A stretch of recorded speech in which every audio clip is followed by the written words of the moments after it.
Há dias mandei mensagem para uma pessoa, estava a orar por uma pessoa acerca da saúde, e é assim, vocês não têm que aceitar isso que eu digo, mas é apenas uma revelação para mim, e em relação àquela pessoa por quem eu estava a orar. Escute lá bem, porque às vezes as coisas não acontecem com a nossa vida, porque nós precisamos de revelação. Eu vou-lhe dizer uma coisa, nós temos um conceito errado sobre Deus e sobre o culto. Nós passamos a vida a pedir coisas a Deus. Deus nunca instaurou o culto para que nós peçamos coisas apenas para que nós nos tornemos pedintes. Não. Deus instaurou a relação com Ele. Não é? O objetivo é ter relação com Ele, não é pedir e pedir e pedir e pedir e pedir. Ainda que a Bíblia diga que também que nós devemos de pedir. Sabe o que é a oração? Sabe, Deus, vamos lá ver se eu consigo explicar isso. O ser humano teve dificuldade em perceber o que era a oração. Então Deus levou os homens, no Novo Testamento, a usar a palavra. Olha, vocês vão orar assim. Os discípulos perguntaram, Jesus, como é que nós devemos de orar? Ensina-nos a orar. E ele disse, olha, quando orares, orareis assim, Pai nosso que estás no céu, santificado seja o teu nome. E vocês conhecem o resto. Mas, na relação com Deus, nós fomos levados a ter causas de oração, objetivos de oração, fórmulas de oração, mas não era esse o princípio. Só que o homem deixou de cumprir o propósito para o qual Deus o chamou. Então Deus disse, olha, pronto, então agora quando entregarem uma criança ao Senhor, vocês vão fazer uma oração de consagração. Mas não era esse o termo, não era preciso isso. Vocês estão a entender? Agora se precisarem de alguma coisa, vocês vão fazer uma oração para pedir. Não é? Agora se tiverem que lutar contra as forças das trevas, vão fazer uma oração de guerra espiritual. Mas o que Deus queria dizer com isto? Ele instaurou este princípio de oração porque nós descurámos um princípio, que é o facto de Deus querer conversar connosco. Então por isso é que nós dizemos vamos orar, e por isso é que obrigamos os miúdos em casa a orar, e por isso é que oramos à mesa, e por isso é que oramos no nosso devocional. Não havia devocional, não havia oração de guerra, não havia oração disto, não havia oração daquilo. Deus apenas queria conversar connosco. E esta é a relação com a oração. Deus a conversar connosco. Deus a falar connosco. E quando nós falávamos com Deus e Deus connosco, nós dizíamos assim, olha Deus, agora estou um pouco fragilizado no meu corpo, por favor cura-me. Mas estávamos na conversa, na relação, a falar à mesa com Deus. Vocês entendem isso? Quando precisávamos de alguma coisa diferente, Deus, olha, agora eu preciso de algumas finanças para gerir o propósito que tu tens para mim. Vocês estão a entender o princípio? Então a oração existe porque o homem deixou de conversar com Deus. Então o princípio é não estabelecer, agora vamos orar. Não, nós devíamos de conversar com Deus sempre, todos os dias. Ter uma relação com Deus. Às vezes nós dizemos, vamos orar. Parece que é uma obrigação. Não é? Parece que nós estabelecemos aquilo. Olha, já que não fazemos o máximo, que é conversar com Deus e Deus connosco, pelo menos fazemos o mínimo. Agora durante 15 minutos vou orar. Mas o propósito de Deus é que nós conversássemos com Ele e nós o ouvíssemos. Desde o princípio da humanidade, o propósito de Deus para o homem é que o homem ouvisse a sua voz. Então a oração é falar com Ele e ouvi-lo. Em todas as áreas da vida, falar sobre tudo. Então o princípio da oração é conversar com Deus, ter um relacionamento com Deus. Mas nós invertemos isto tudo, nós dizemos assim, hoje vou orar, estou a precisar de alguma coisa, vou orar. E esse princípio é fraudulento, porque nós só nos chegamos a ele quando precisamos de falar alguma coisa. E o propósito dele é que nós falássemos sempre com ele. Todos os dias, no carro, na casa de banho, a tomar banho, na mesa, com os filhos. Nós pudéssemos dizer, filhos, agora vamos falar com Deus. Vamos conversar com Ele. Não é? Deus quer conversar connosco. Se nós conversássemos com Ele, a Bíblia diz o seguinte, Deus já sabe o que é que nós precisamos antes de nós lhe pedirmos. E a Bíblia diz o seguinte, se Deus revestiu as flores do campo e vestiu-as mais esplendorosamente do que vestiu Salomão, quanto mais a nós. Então Deus já sabe o que nós precisamos. Aqui a questão é, nós por legalismo dizemos, hoje vou falar com Ele a esta hora, mas o princípio era, nós devíamos estar sempre a conversar com Ele. Vocês são pais, não é? Os pais. Imagina o seu filho estar sempre a pedir alguma coisa naquela altura e não falar consigo durante o resto do ano. Chega ali, você fica cansado e diz: meu filho só se chega a mim para me pedir ou para falar alguma coisa sem interesse, quando o resto do ano não comunicamos. O princípio de Deus connosco é aquele que queria conversar connosco sempre, a cada minuto, a cada segundo, a cada... Amém? Então, vamos pensar nisto. Ok, falar com ele no trabalho, falar com ele à frente do computador, falar com ele enquanto estão a dar aulas os professores, falar com ele enquanto estão em cima do trator, falar com ele em qualquer momento. Amém? Ok, mas diz aqui a Bíblia, 2 de Crónicas 16, 9. Eu gosto muito deste versículo, há algum tempo atrás, ele chamou-me a atenção, inspirou-me muito, e diz mais ou menos isso: os olhos do Senhor passam por toda a terra, não é? E Deus está tentando observar alguém que tem um coração perfeito, para Deus se mostrar poderoso ou forte, é essa pessoa que tem um coração perfeito segundo Deus. E depois diz que Asa não se portou bem. Eu vou ler o texto, né? Diz o seguinte: por quanto ao Senhor, seus olhos passam por toda a terra, para mostrar-se forte para com aqueles cujo coração é perfeito para com Ele. Nisto, pois, procedeste loucamente, porque desde agora haverá guerras contra ti. Então o tal rei, né? O tal rei não fez o que era certo, mas Deus disse o seguinte: Deus não tira a primeira parte do versículo, que os olhos de Deus passam aqui. Deus não anulou este texto. Os olhos de Deus passam por toda a terra, pela Igreja Rio de Vida. Os olhos de Deus passam em nossa casa. E o que é que Deus procura em nós? Alguém que tenha um coração perfeito segundo Ele. Para quê? Para que Deus se revelar poderoso. Para Deus se revelar quem Ele é.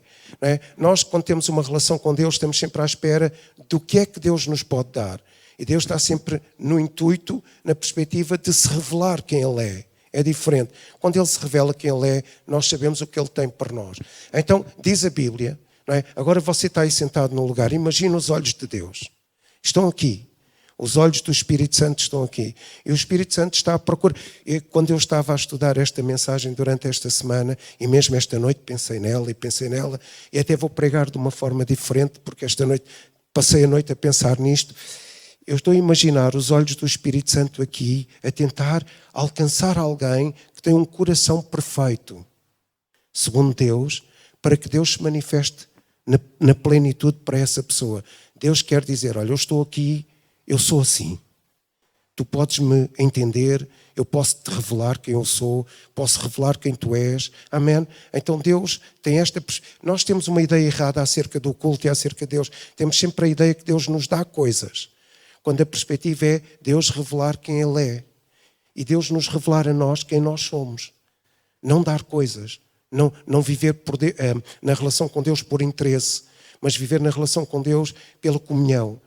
E para Deus se revelar qual é a nossa identidade e quem Ele é.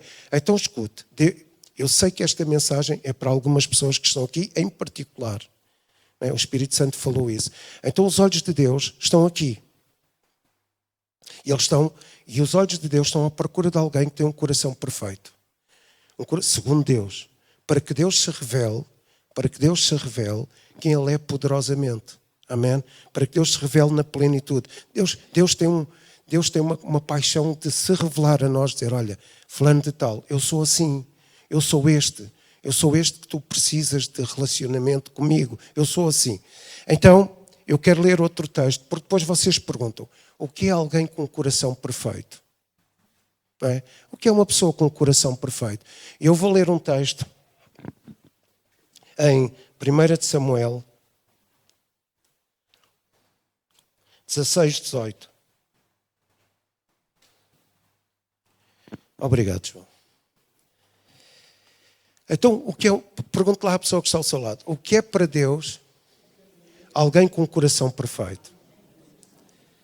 Amém. Eu vou dizer isto assim claramente.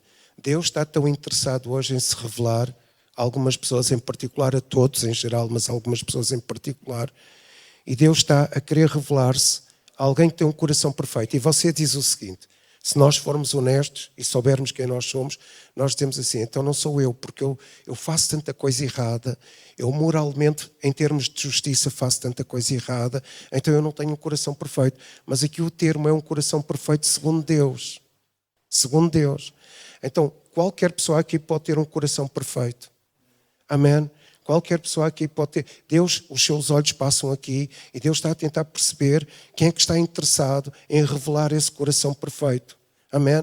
Então eu fui buscar a história de David e hoje vou pregar como se eu estivesse a falar com David. Amém? Estou a ter uma conversa com David, para vocês entenderem. E diz assim o seguinte: então respondeu um dos moços e disse, estavam à procura de alguém para ser rei: eu tenho visto a um filho de Jessé, o Belamita, que sabe tocar, agora escute, que sabe tocar, e é valente e vigoroso, e homem de guerra, e prudente em palavras, e de gentil presença, e o Senhor Yahweh é com ele. Yahweh é com ele. O Senhor Todo-Poderoso é com ele. Então Deus está a dizer, está a falar de David. Então imagino que eu estou a ter uma conversa com David hoje. E eu chego, David, olha lá, ouvi dizer que tu és um homem segundo o coração de Deus. E David diz, pois, conta-se um registro na Bíblia que eu sou um homem segundo o coração de Deus. Mas isso era impensável. E David está a falar comigo, ele diz, olha, sabes, isso era impensável na minha cabeça quando eu era criança. Eu não imaginava ser um homem segundo o coração de Deus. E agora, imagine que se passa isso o mesmo consigo. Você diz assim, eu não sou um homem com um coração perfeito, eu não sou um homem segundo o coração de Deus. E David está-me a dizer, eu não pensava que isso fosse assim. E ele está-me a dizer, olha aqui, sabes, eu não pensaria que alguma vez milhões de pessoas fossem ler os salmos que eu escrevi. Mas até hoje milhões de pessoas leram os salmos que eu escrevi. E eu quero te dizer uma coisa, isso era impensável. Sabes porquê? Porque na época em que eu escrevi os salmos, não era comum os pastores que guardavam rebanhos saberem escrever e ler. Então Deus me inspirou, Deus me capacitou para que eu escrevesse os salmos e hoje eu não sonhava, David a falar comigo, eu não sonhava que milhões de pessoas lessem os meus salmos, que milhões de pessoas lessem os meus versos, que milhões de pessoas lessem aquilo que eu escrevi, resultado da conversa, da relação que eu tenho com Deus. E você pensa assim, se calhar ninguém vai atentar para mim também. Eu não sonho que alguém um dia vai ouvir o que eu tenho para dizer, o que eu penso sobre Deus, o que eu penso sobre a música para Deus, a adoração para Deus. E David está-me a dizer, olha, eu não pensava, eu não sonhava que alguém fosse ler os meus salmos. Mas, vou-te dizer outra coisa, eu não pensava que um dia fosse eleito rei. Eu não pensava que um dia fosse ungido rei. E você está a pensar, se calhar Deus não tem nada para mim. Eu nunca pensei que Deus me chamasse para alguma coisa em especial. E David continua a dizer, e sabes outra coisa? Eu alguma vez nunca imaginei que no templo que eu idealizei, no modelo de adoração que Deus me deu, que milhares de pessoas viessem adorar a Deus. Então David está a ter essa conversa connosco. Ele está a dizer, eu nunca sonhei ser rei, eu nunca sonhei que milhões de pessoas ao longo da história da humanidade lessem os meus salmos, que revelam a conversa que eu tive com Deus. Eu nunca imaginei que alguém viesse ao templo ou que alguém usasse o modelo da adoração para poder adorar a Deus. Eu nunca imaginei. E David continua a dizer, olha, sabes porquê? Eu até venho de uma cidade pequena, uma cidade muito pequena chamada Belém. Mas Deus não se importa do tamanho da cidade onde eu cresci. Deus não se importa com o facto de eu ter sido criança e Deus importa-se com a relação que eu tive com Ele, que eu tenho com Ele. E David continua a desenvolver esta conversa comigo e diz-me, olha, sabes, há uma coisa que me inspira, é o facto de eu perseguir o coração de Deus. Venho de uma cidade pequena, tenho vestes de pastor, mas o facto, e eu quero que vocês, digam lá para o irmão que está ao seu lado, David tinha vestes de pastor. Amém. Eu vou-lhe explicar porquê. Porque o segredo da nossa vida está aqui. O segredo da sua vida está aqui. Deus passeia aqui neste lugar, Ele olha para cada um de nós e Ele está à espera de encontrar um homem, uma mulher com o coração perfeito segundo o coração de Deus. Amém? Agora, diga lá outra vez, vestes de pastor. Amém. Retenha essa frase. E você sabe o que é que isto quer dizer, vestes de pastor? Então David não esperava nada. David não esperava, ele não sonhava com aquilo que aconteceu com ele, não sonhava ser rei. Você já leu os salmos todos, espero eu. Né? Eu já li o livro de salmos todo, é magnífico, magnífico. Então David disse, eu nunca esperava que tu lesses os meus salmos todos. Eu vou-lhe dizer, David, eu li os teus salmos todos. É interessante, o reflexo da tua vida, a história, a revelação das tuas emoções, a forma como lidaste com os teus inimigos, a forma como lidaste com a presença de Deus. Até ali que tu passaste por um vale da sombra da morte. E há um vale da sombra da morte para todos nós. E David, pois é, isso mesmo. Cada um tem o seu vale da sombra da morte. Bem, e eu continuo a ter uma conversa com David. E David diz-me, olha, mas sabes qual foi o princípio das coisas? Eu era criança, eu ia para o meio do campo guardar as ovelhas do meu pai. Eu ficava sozinho, mas eu tive a oportunidade de perseguir o coração de Deus. Eu era obcecado pela presença de Deus. Eu era obcecado no bom sentido, por conhecer o coração de Deus. Todos os dias a guardar as ovelhas, eu só pensava em Deus. E diz aqui acerca de mim que eu sabia tocar, pois eu pegava na minha harpa, eu tocava para Deus, e tocava para Deus, e tocava para Deus. E naqueles momentos em que eu estava sozinho, eu estava com Deus, perseguia o coração de Deus, e o meu anseio era que Deus conhecesse o meu coração e que eu conhecesse o coração de Deus. Se calhar você já disse isso a Deus. Deus, o meu anseio é que tu conheças o meu coração e que eu conheça o teu coração. E isto era o anseio de David desde criança. Então nós depois lemos aqui o que é que aconteceu. Não é? O que é que aconteceu com David?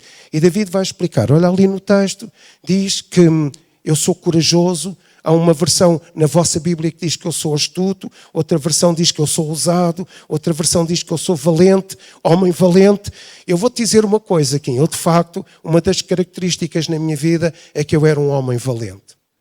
Quando estava lá no meio do perigo, eu era um homem valente para derrotar o leão, um homem valente para derrotar o urso, um homem valente para derrotar o Golias, um homem valente quando o coração de Israel estremeceu, quando o coração dos soldados de Israel estremeceram de medo, dos soldados profissionais de Israel estremeceram de medo, quando o coração do rei estremeceu de medo, eu não tive medo, eu mantive a minha postura de homem valente, homem ousado. Eu sou um homem valente até para vencer o medo acerca do futuro que eu não conheço. Eu sou um homem valente, um homem de coragem para vencer as coisas que não tiveram resposta para mim. Há muitas coisas que não têm resposta para si, nem para mim. Ao longo da vida não vamos ter resposta para tudo. E há pessoas que têm medo em relação às coisas que não têm resposta. E David dir-me-á, eu venci o medo em relação às coisas que não tiveram resposta para mim.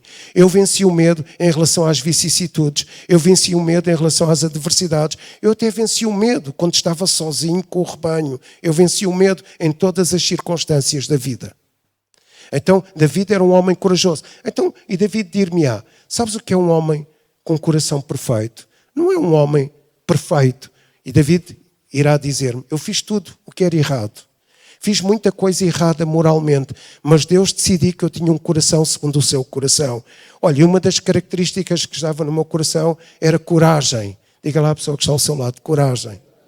Vencer o medo em relação ao futuro, vencer o medo em relação às coisas que não têm resposta, vencer o medo em relação às vicissitudes, vencer o medo em relação ao que não se tem, vencer o medo para cuidar dos rebanhos, vencer o medo quando se passava longos dias fora de casa, que era o que acontecia com David, vencer o medo para lutar, vencer o medo quando Golias se levantou e amaldiçoou o povo de Israel, vencer o medo quando o coração de Israel estremeceu. Então, um coração perfeito é alguém que vence o medo, alguém que é corajoso, alguém que é astuto. Você não sabe o que é o dia da manhã, mas você vence esse medo. Você não sabe, imagine que você tem uma doença, não é? Você não sabe como lidar com isso, mas você vence o medo. Vencendo o medo, você vence a doença. Amém? Imagine que agora algum de vocês ficou desempregado. Você vai vencer o medo, você vai confiar em Deus. Vencer o medo é o caminho certo para poder prosperar de novo. Amém? Então David, diga lá, venceu o medo. Homem corajoso. Mulher corajosa. Amém? David venceu o medo quando foi lá ter com Saul e Saul estava possesso com um demónio. David tocava a harpa, diz a Bíblia que ele tocava bem. David tocava a harpa, ele vencia o medo de lidar com aquele demónio. David venceu o medo quando Saul o perseguiu. Amém? David venceu o medo. Então, uma pessoa que tem um coração perfeito é uma pessoa que vence o medo, que tem coragem. Tem coragem. Sabe?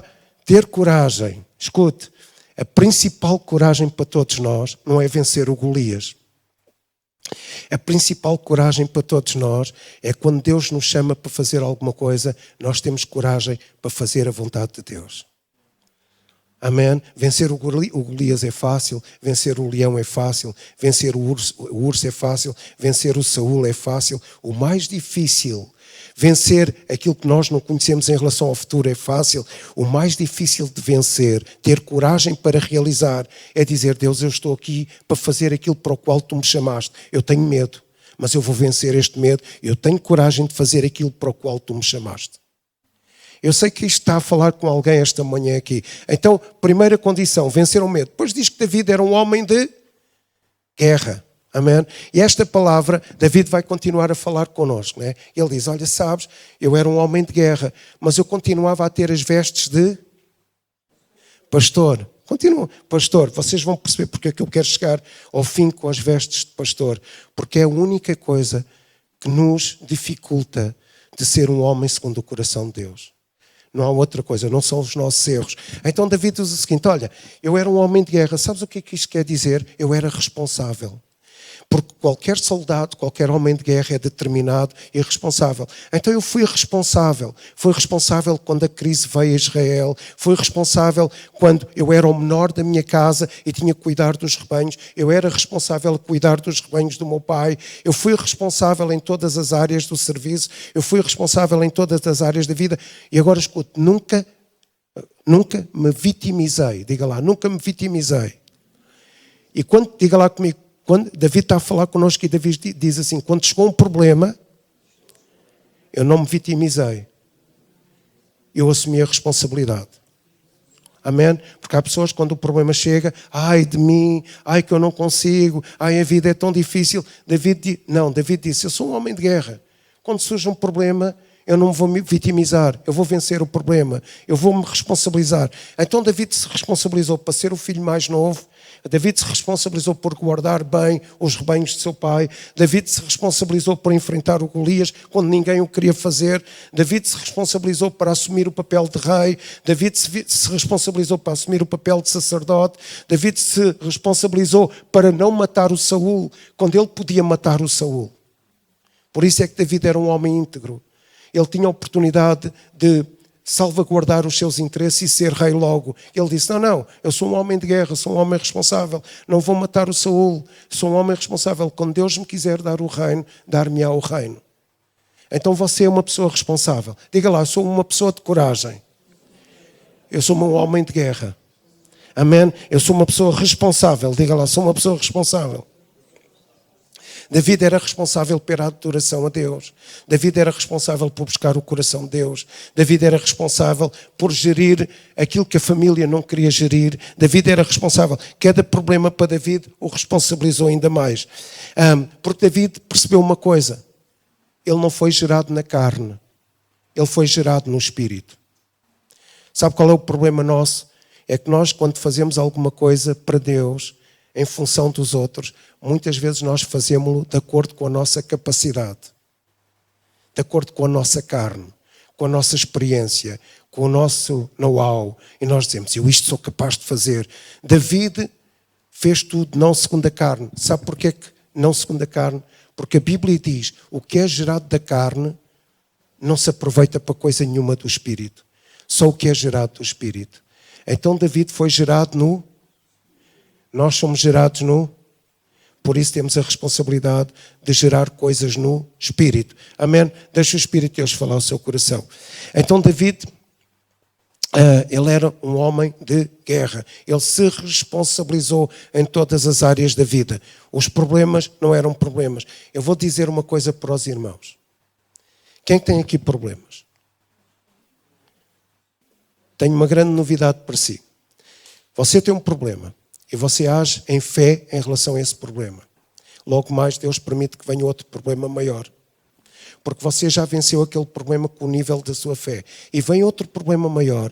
E você diz: mais outro problema. E Deus age, e você age em Deus com outro nível de fé para vencer o outro problema maior. E depois você diz: agora já estou sossegado. E vem outro problema maior. E você cresce em fé vencendo problema por problema, sem se vitimizar. Por que é que eu digo isso? David venceu o leão, amém? E teve fé para vencer o leão. Você tem fé para vencer o leão. O leão comparado com o urso é um problema pequeno. E depois aparece o urso. E o urso é muito maior do que do que o leão. E você com fé vence o urso. E depois Deus diz-lhe assim, venceste o urso e o leão, então irá aparecer um problema maior para que a tua fé seja crescida, a tua fé aumente. Vai aparecer um gigante chamado Golias. E você diz, não, agora um gigante. Já venci o leão e o urso, agora mais um problema. E aparece outro problema chamado Golias. E quando você está descansado, Deus diz, agora vais passar pelo vale da sombra da morte. E há um vale da sombra da morte para todos nós. E você passou pelo vale da sombra da morte e disse, agora eu tive fé para passar por aqui. E Deus me salvou. Porque Deus não livra dos problemas. Deus age em si através da segurança que Ele coloca na sua vida e você vence os problemas através da fé. E quando você venceu o vale da sombra da morte, Deus disse, agora começou uma guerra com os filisteus. E você, não, Deus, estou sempre ocupado nisso. Deus diz, é para que tu me conheças. Te conheças a ti e conheças o crescimento da tua fé. E você diz, então irão sempre aparecer problemas. Sim, enquanto nós cá estivermos, irão sempre aparecer problemas. Qual é o segredo? David era um homem de guerra, responsável, não se vitimizou e era um homem de gentil aparência. E essa palavra de gentil aparência significa que David tinha uma autodignidade. Diga lá, autodignidade. Autorrespeito. David sabia quem era em Deus. Ele era um homem nascido do Espírito. Ele não era um homem nascido da carne. Então ele sabe quem ele é. E David diz, olha, sabes, outra condição que eu tinha é que eu não me sentia traumatizado por ser o mais pequeno da minha casa. Outra condição que eu tinha para que Deus considerasse que o meu coração era um coração perfeito era o facto de eu não andar para aí a propagar que eu era um homem traumatizado, era o mais pequeno, que era minimizado, coitadinho de mim. Não, eu era, como diz o termo lá em Samuel, eu era prudente nas palavras. Então eu não andava aí a propagar, coitadinho de mim, eu sou uma pessoa vítima do sistema, eu sou vítima da minha casa, eu sou o mais pequeno. Então David tinha estas condições, ser um homem de coragem, ser um homem ser um homem responsável e um homem de guerra, ser um homem que não se vitimizava, se responsabilizava para enfrentar os problemas, ser um homem que tinha um caráter em que ele dizia, eu sei quem eu sou em Deus. Diga lá, eu sei quem eu sou em Deus. Amém. Agora, David depois diz assim, sabes qual era outra condição para que o meu coração fosse perfeito? Você pergunta, qual é a outra condição para que o coração de David fosse perfeito? Diga lá, pergunte. Ok. David, quando errava, ele sabia que errava e pedia perdão e se arrependia. Daí o Salmo 51, ele diz, olha Deus, eu errei, eu pequei, em pecado me gerou a minha mãe, eu pequei, eu preciso de um coração quebrantado, de um espírito reto, de um coração puro. Deus, por favor, eu reconheço o meu erro. Amém? Sabe porquê que David era um homem segundo o coração de Deus? Porque David reconhecia que errava. Porque David reconhecia que tinha problemas, porque David reconhecia que errava e se arrependia logo a seguir. E o Salmo 51 revela o arrependimento de David. Agora vou-lhe contar uma história. Agora eu olho para David e digo, olha David, eu conheço um homem na Bíblia que achava que nunca errava. Eu conheço outro homem na Bíblia que achava que errava sempre. O que achava que nunca errava tinha a presunção de que estava certo. Ele podia-se ter salvo e não se arrependeu e não quis ser salvo. Chamava-se Judas Iscariotes. O Judas Iscariotes, e eu estou a contar agora a história a David. David, sabes, 3.000 anos depois de ti, apareceu 1.000 anos depois de ti, apareceu um Judas Iscariotes que acompanhava Jesus. E o Judas Iscariotes achava sempre que estava certo. Sempre que estava certo. E ele achava podia empurrar Jesus para aquilo que ele achava que estava certo. Ele achava que Jesus vinha, instaurava um reino político, repreendia os romanos, mandava os romanos embora, e Judas, até por seu interesse, como achava que estava sempre certo, ele achava que Jesus ia fazer sempre o que ele queria. Então, pelo facto de ele achar que está certo, ele não se arrependeu e não se salvou. E David pergunta, mas há algum episódio na Bíblia que revela que ele achava que estava sempre certo? Sim, há um episódio. Há lá uma mulher que tem um vaso de alabastro de perfume caro. E ela vem e derrama o perfume caro aos pés de Jesus. E Judas, porque achava que estava sempre certo, ele diz, mais valia vender o perfume, usar o dinheiro para dar aos pobres. Então, Judas pensava que estava sempre certo e pensava que iria fazer com que Jesus fizesse aquilo que ele achava que estava certo. E porque ele achava que estava sempre certo, nunca achou necessidade de arrependimento. E porque nunca achou necessidade de arrependimento, ele se perdeu. E David era um homem segundo o coração de Deus, porque quando errava, ele achava que errava, pedia perdão porque errava, e David dizia, olha, o meu coração é o contrário. Eu sempre que errei, eu pedi perdão porque errei, e me arrependi porque errei, e não tive problemas de dizer, eu errei. E depois eu conto outra história a David, mas eu conheço um homem diferente.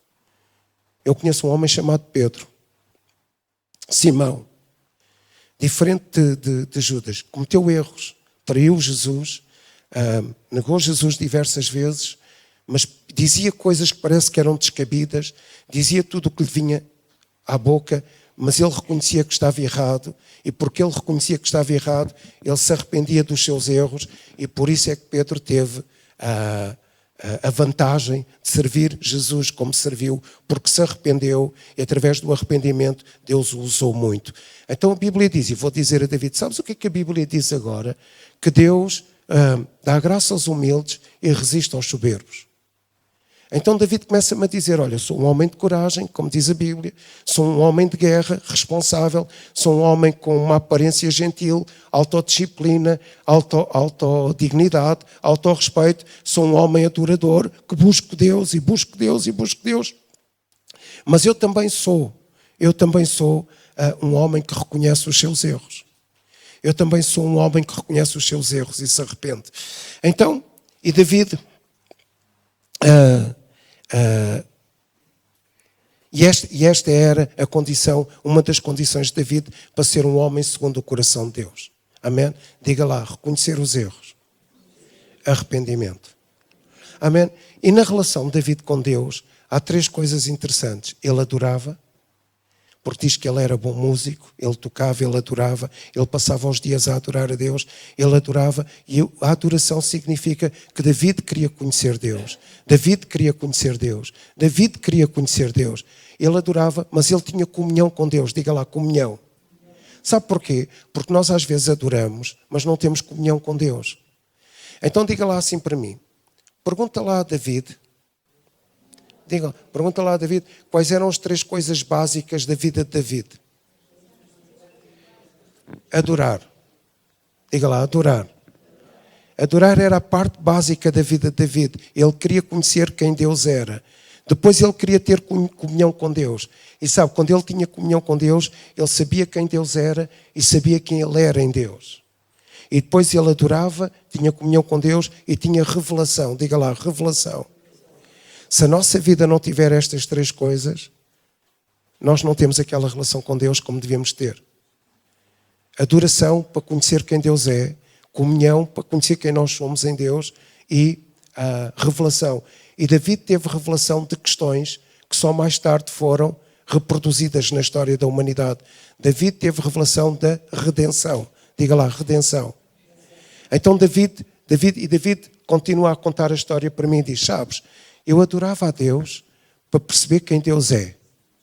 Eu tinha comunhão com Deus para perceber quem eu sou em Deus.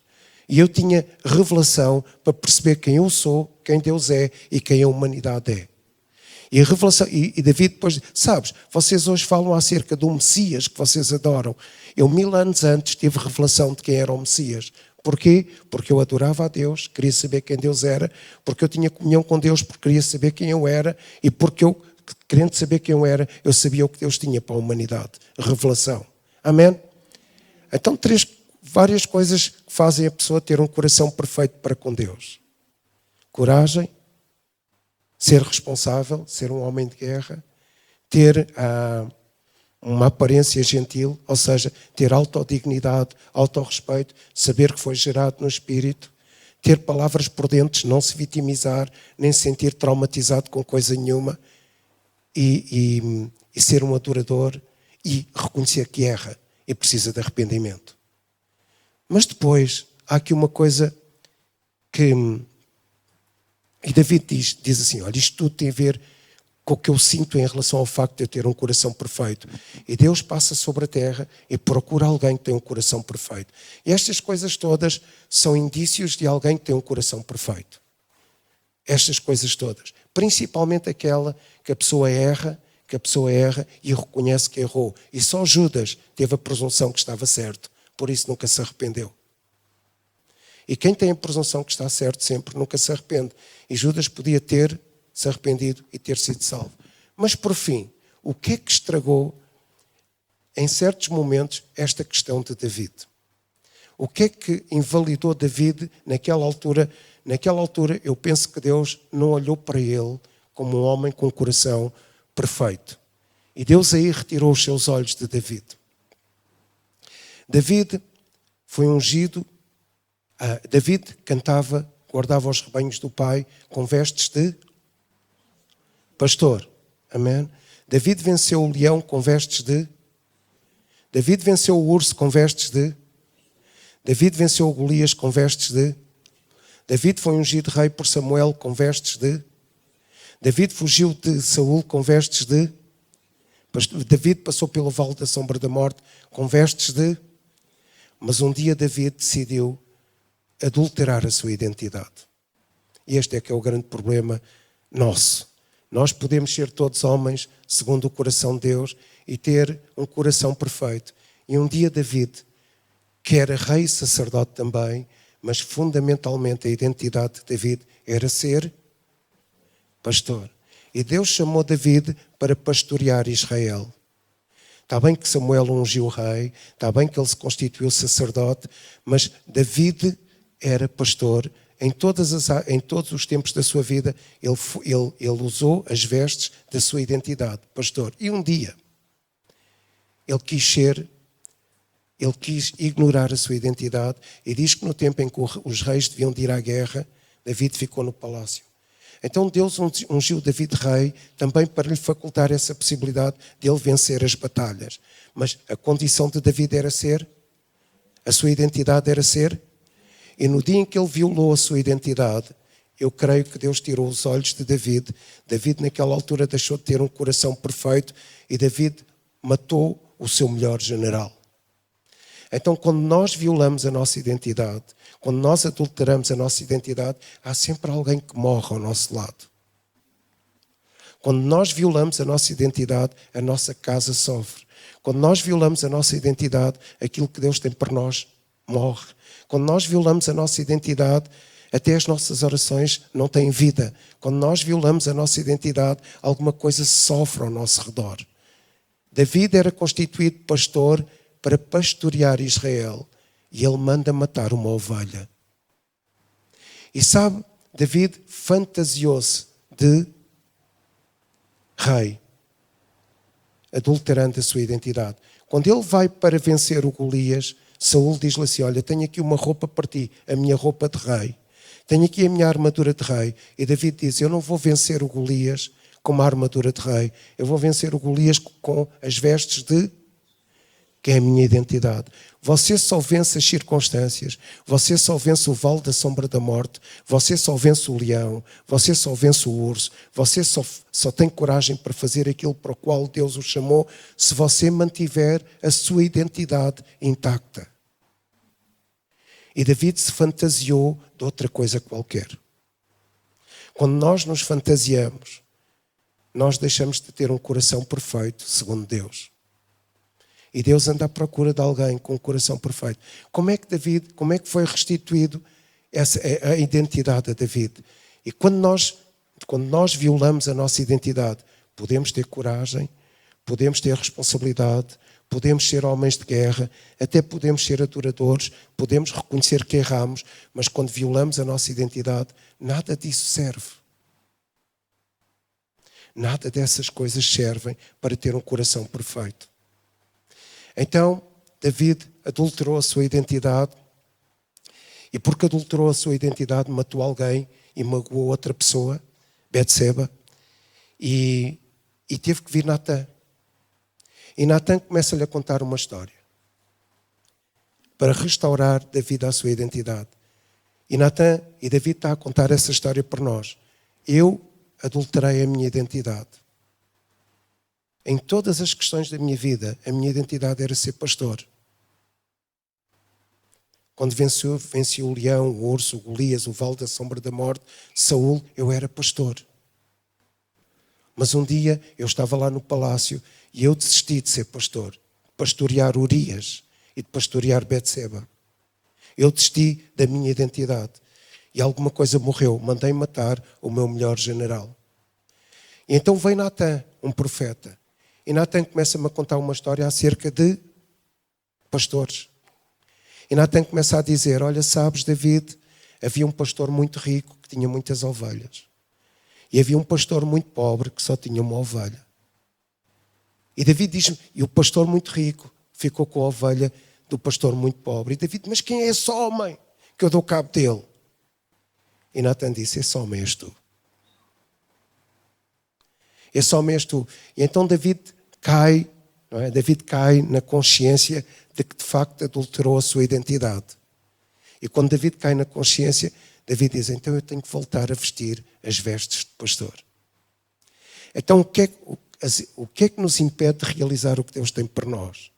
Temos coragem, somos homens de guerra, temos responsabilidade, temos autodignidade e autorrespeito, temos prudência nas nossas palavras, não nos vitimizamos, não nos sentimos traumatizados. Deus já tratou disso tudo connosco. Somos adoradores, buscamos a Deus incessantemente, buscamos o coração de Deus incessantemente, que é a história que David nos ensina. Quando erramos, nós reconhecemos que erramos, não somos como Judas, somos como Pedro, eu errei, eu preciso de arrependimento. Então somos adoradores, então nós temos tudo para ter um coração perfeito para que Deus olhe para nós e se revele a nós como Ele é poderoso. Amém? O que é que nos impede de Deus se revelar a nós?